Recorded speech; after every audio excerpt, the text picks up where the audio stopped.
Hello, my name is Mark Parrino. I serve as the president of the American Association for the Treatment of Opioid Dependence.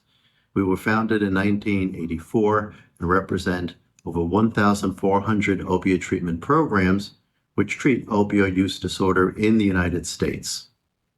I come to you to talk about the International Overdose Awareness Day and the importance of making the general public understand the dangers of getting into either alcoholism or opioid use.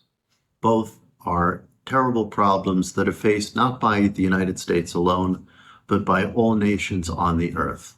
At the present time, the major illicit opioid of abuse in the United States is fentanyl, and that accounts for easily 80% of opioid-related overdoses in our country.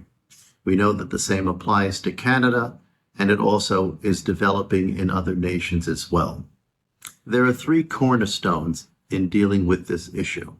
The first is doing all that we can to prevent it, and that has to be done through education to increase public awareness of the dangers of these drugs and the stages that happen before you become dependent or addicted. The next issue is enforcement. And you do need effective collaboration among enforcement officials, not only in the United States, but across other nations as well. Finally, is to promulgate effective treatment technique. And to that has to be based on evidence and clinical knowledge, which means we also need to deal with the most effective ways of reversing an overdose, especially if it relates to opioids.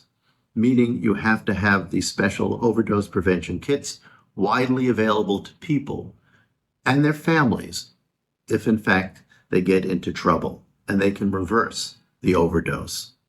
Then you need to have enforcement organizations work collaboratively, and this can be done through a number of venues.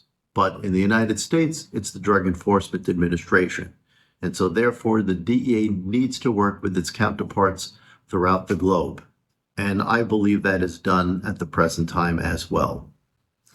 Finally, when treatment needs to be made available, you need to have access to care, and it must be based on evidence and clinically based practices. And this is a real challenge, but the patient needs to be treated effectively and certainly with compassion. So in this regard, there is a need to be sure that the providers are, in fact, giving the patient whatever they need, which means you meet the patient where they happen to be throughout the treatment experience.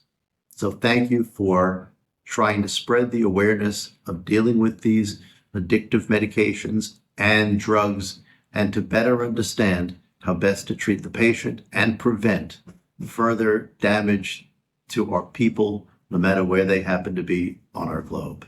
Thank you.